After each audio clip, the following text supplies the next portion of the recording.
Interface Video presents Fairfield Today. Brought to you by Fairfield Federal Savings and Loan, Fairfield Medical Center, Fairhope Hospice and Palliative Care, the Fairfield County Board of Developmental Disabilities, the Frankie Smith Funeral Home, Ohio University Lancaster, and Lancaster Fairfield Community Action Recycling and Litter Prevention.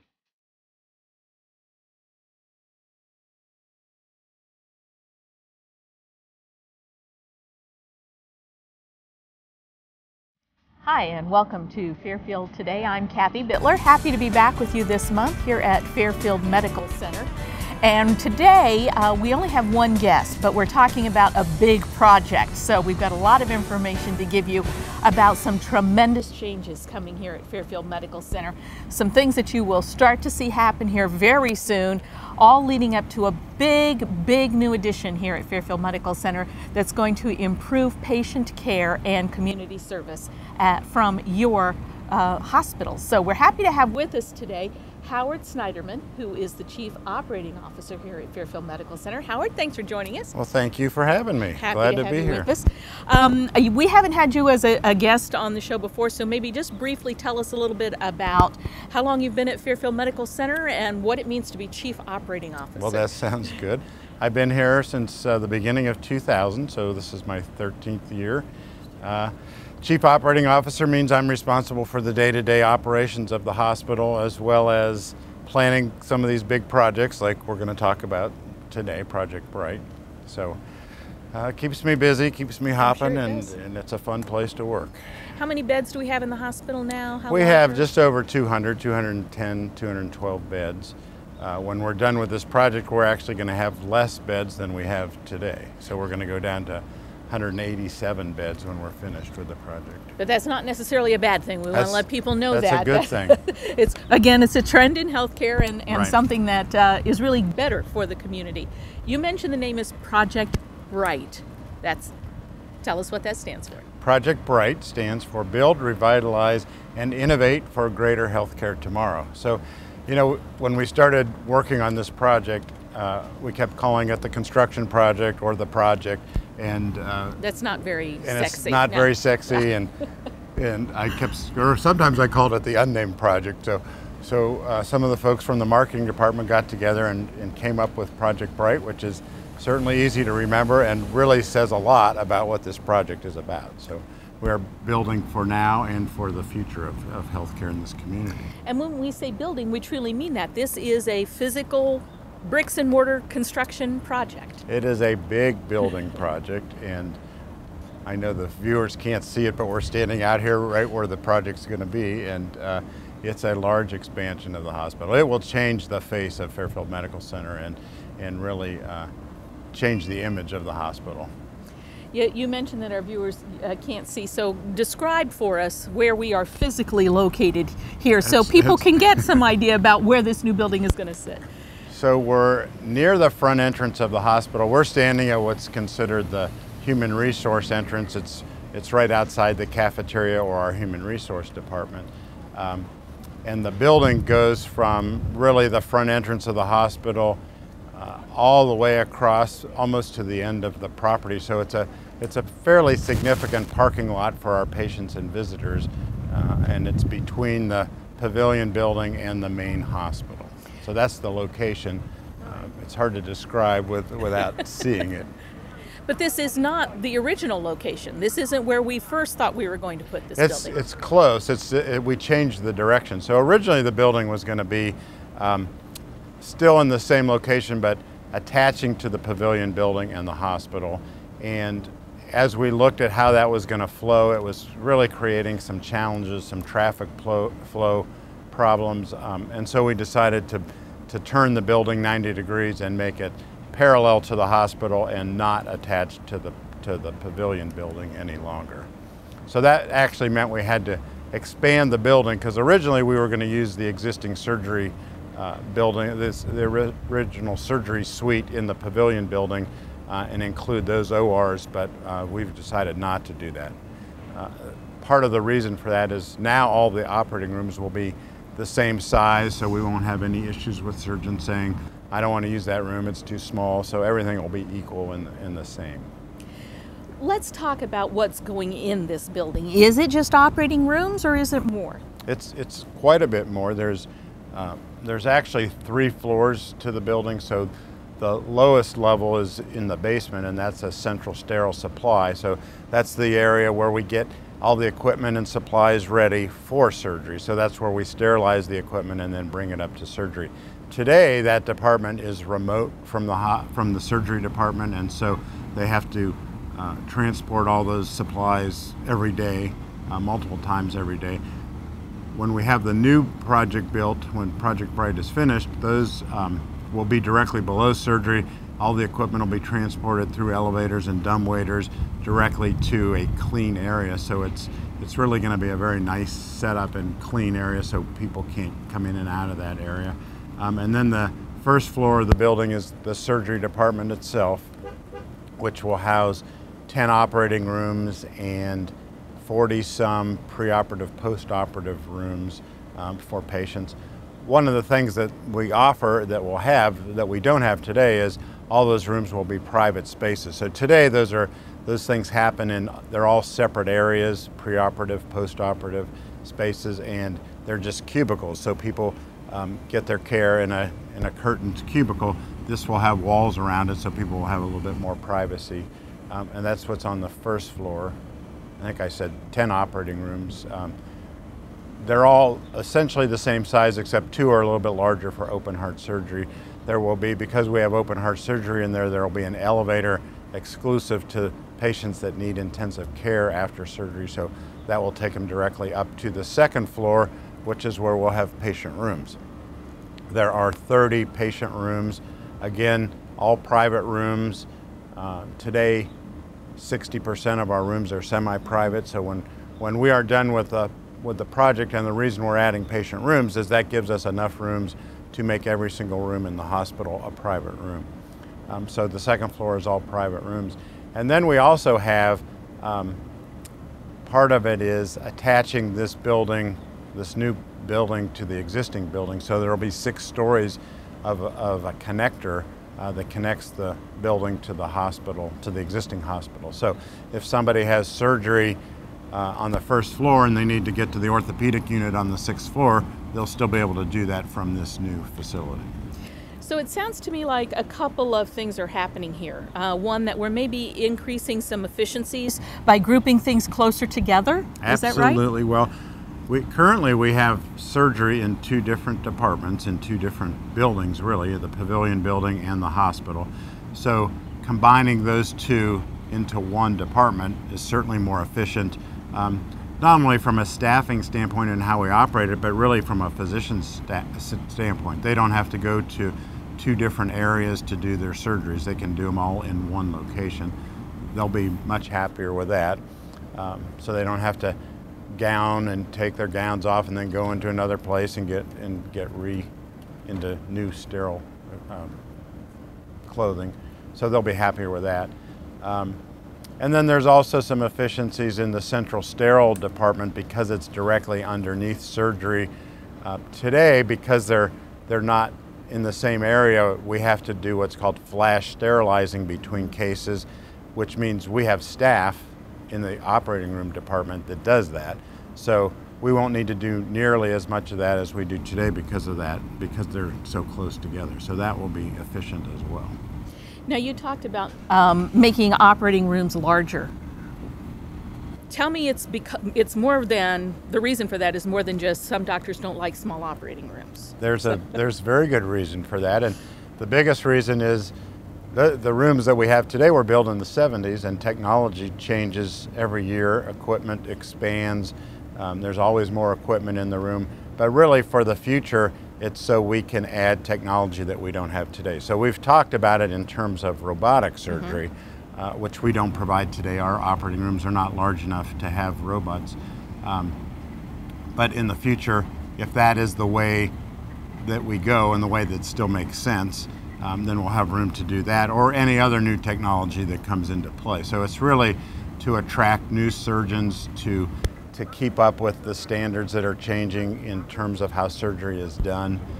So for example, today, if people need prostate surgery for prostate cancer, we really don't do that here because 98% or high 90% of that is done through robotic surgery.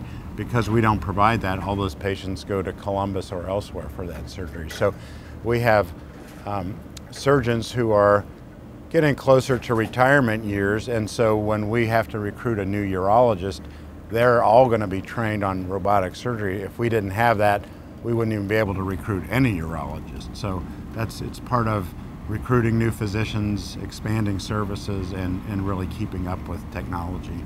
So that whole idea of keeping people closer to home for their medical procedures, and then being able to attract the best talent possible to provide those services. Absolutely. We always want to provide services that make sense for Fairfield Medical Center to do in an excellent, high-quality manner, to be able to recruit surgeons who want to practice here and keep patients in this community, because most people want to stay in this community if they can. I personally do. And most people I know, if you can get your care here and get it done well here, why would you want to go somewhere else? Absolutely. Your primary care doctor's here.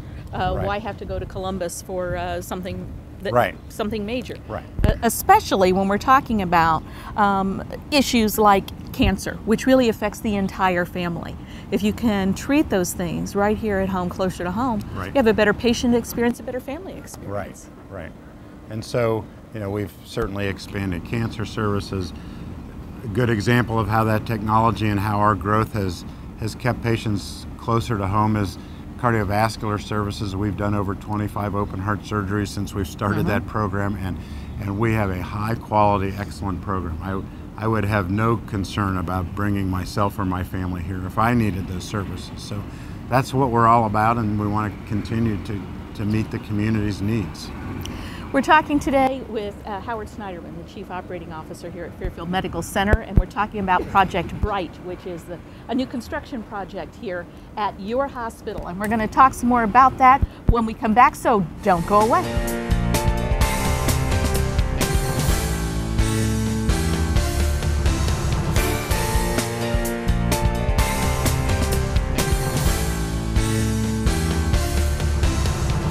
Welcome back to Fairfield Today. Kathy Bittler with you at Fairfield Medical Center. My guest today, Howard Snyderman, the Chief Operating Officer here at FMC.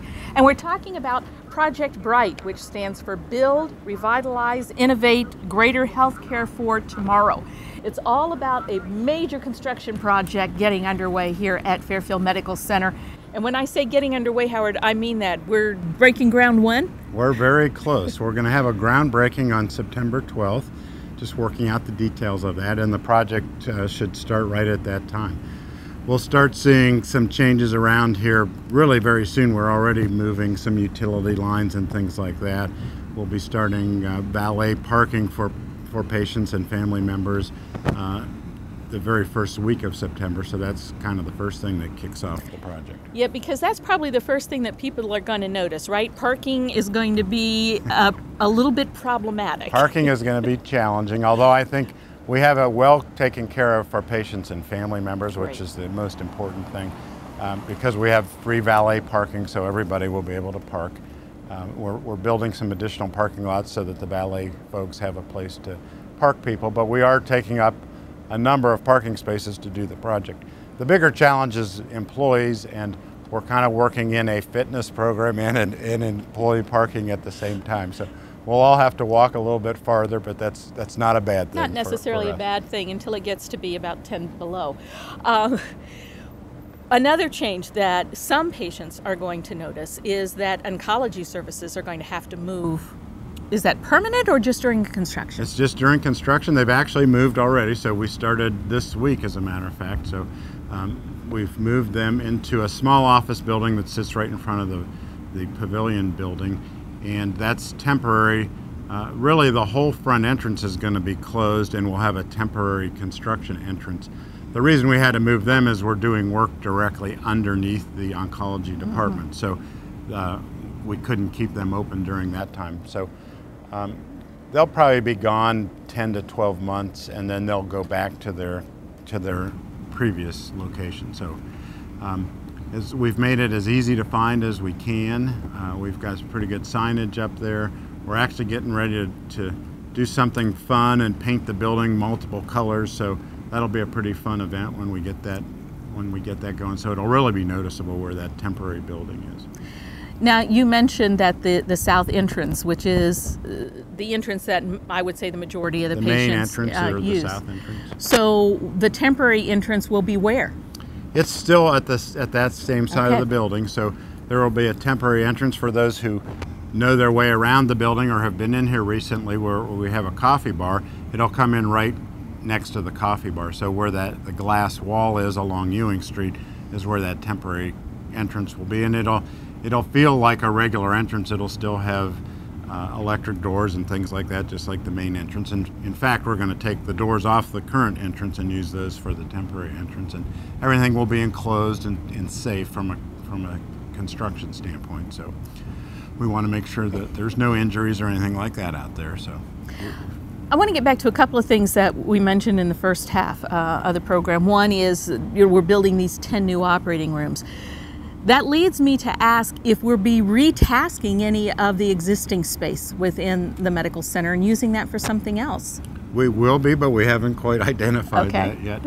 We have a lot of people who want to claim that space. But, I think the first thing I'm going to do is board up most of the space so people can't claim it until we have a real good plan of what it is. But we have other needs at the hospital for growth, and so we just have to decide how we're going to do that. I think one of the areas that many of us would like to see improve and grow is our oncology department in the first place, and whether that ends up going into the surgery department in the hospital or in the surgery pavilion or somewhere else, we don't know yet. We haven't identified that, but it's nice to at least have that space that we can use for things like that when the time comes.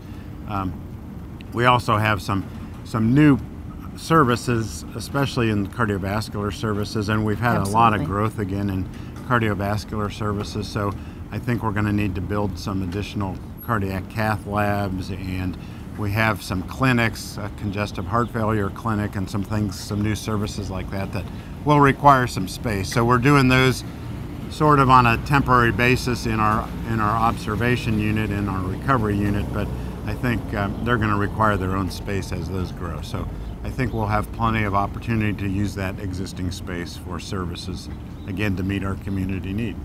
The other thing we mentioned in the first half is that we're actually decreasing the number of patient beds here in the hospital. We're going from about 220 to 187, but that's a good thing. One of the things that makes it a good thing in my eyes is every room will be a private room. Right, so one of the reasons we need so many beds is because of the whole semi-private room issue. So when you have isolation patients and things like that, it becomes complicated. When you have males and females, it becomes complicated, so you need more rooms. Once all the rooms are private, you don't need quite as many rooms. And then just the trends in healthcare, there's so many trends. A lot of our patients, there's a fairly high percentage of patients that get readmitted to the hospital for chronic illnesses. Congestive heart failure is the biggest one of those, and that's why we have the clinic that I mentioned before. But the trend is to really take care of those patients, not just at Fairfield Medical Center at the hospital, but in the community, to make sure that they're following the right protocols to take care of themselves, they're eating properly, and those kind of things that have an impact on their own illness. And so doing that should decrease some of that patient volume, and over time, length of stay of how long patients are in the hospital continues to decrease. Much more care is provided on an outpatient basis. So just the trend in healthcare is for need for fewer beds. Yeah, when you look at what I say always used to be considered major surgery, and you could plan on being in the hospital 5, 6, 10 days. A lot of that is outpatient now. It is. And even a major like open heart surgery, 3, 4, 5 days and you're gone. Right. It's kind of funny because I've been in the healthcare business for a long time and actually started out in nursing, and I worked in the intensive care unit, and the patients that we had in intensive care, many of the times those don't even qualify for intensive care anymore. Those are just patients taken care of on the medical surgical unit. So absolutely things have changed and progressed. And those open hearts, when I started, were in the hospital for 2 weeks. Now they're here for 4 or 5 days. One of the other benefits I would think for private rooms would be that they're a quieter place for people to get better, which is the reason they're here, and it offers a better environment for family members. Absolutely. So there's a lot of reasons for private rooms. And there's a lot of data and studies that have shown private rooms are better for a number of reasons. You mentioned a couple of them. Some of them have to do with lower infection rates, lower medication errors, and some of those kind of things. But one of our most negative things on our satisfaction surveys from patients is about noise. And noise certainly is created by having roommates and having families of roommates and not agreeing on what TV shows to watch. But even something like if you have a roommate and their nurse comes in or their physician comes in the middle of the night, that's waking you up too as a patient. Yeah. So there's a lot of noise that's related to having another patient in the room. And then, you know, many people want their own family to stay overnight and help them and take care of them, which is a good thing, and we want that to happen. So we want care to be centered around the patient and their family, and it's hard to do that in a semi-private room. To stay overnight is almost impossible. And so the new rooms will have a space really dedicated to the family, and so if they want to spend the night, they'll certainly be able to do that. So it'll be lots of wins for having private rooms. Well, this certainly is a large project, Howard, in physical space. You talked about 3 floors and then another 3 or 4 floors connected, right, so we can get patients without having to come outside. They can get right into other areas of the hospital. So we're talking a pretty big cost here. Right, it's close to $38 million, just under that, $37.8 million, which is pretty big for Fairfield Medical Center. The Columbus Hospital spend lots more money than that, but we do with what we can budget, and we've gone out to the bond market to fund that project. The interesting thing is, because interest rates have decreased over the last few years, our actual outlay of cash isn't any different than it was before. So the amount of money we spend on our bonds will really be the same. We ended up purchasing back all the bonds that were out there before. So even though the project included $35 million worth of new bonds, the total financing was almost $100 million in bonds, which is the total amount of debt we have at the hospital. But to pay that debt is actually less than we were spending before, or almost exactly the same as what we were spending before. So even though we have more on the books, it isn't really costing us more. So that's a good thing. Everybody's asking these days about going green. Is this going to be a green facility? We're doing a lot of things that are green. We're not getting certified as a green facility, but we're doing a lot of things that are green. Certainly, construction materials and all those things are green, and the energy efficiency of the building itself will be much improved over what we have today. Some other things that we're doing, though, is when I talked about the 3 floors of the new addition. The first floor, the surgery floor, is actually bigger than the nursing tower floor, the patient care floor. And so they'll have a piece of roof that they'll be able to see outside of the room, and that's going to be a green roof. So we're going to have plantings and things like that on that roof.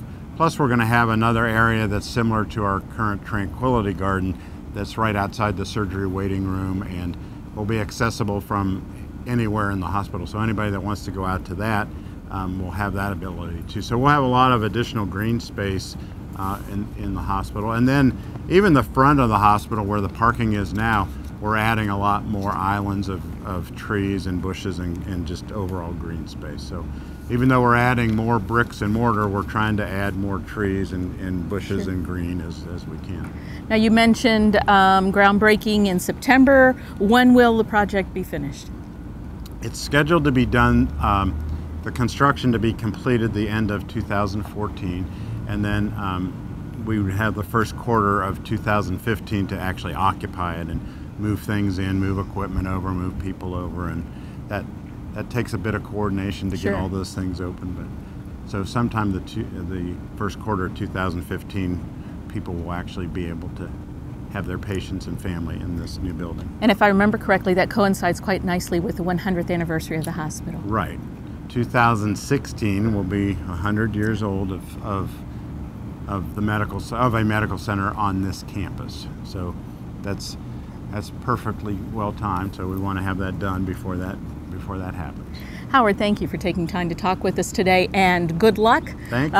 And thank you for doing this building project, not only here at Fairfield Medical Center, but in Fairfield County. It's very important for the county. Project Bright, build, revitalize, and innovate for greater health care tomorrow. That's all the time we have here at Fairfield Medical Center today. And if you have questions about Project Bright, just call here at the Medical Center. Somebody will be very happy to talk with you about it. Until next month, take care. Interface Video presents Fairfield Today. Brought to you by Fairfield Federal Savings and Loan, Fairfield Medical Center, Fairhope Hospice and Palliative Care, the Fairfield County Board of Developmental Disabilities, the Frankie Smith Funeral Home, Ohio University Lancaster, and Lancaster Fairfield Community Action Recycling and Litter Prevention.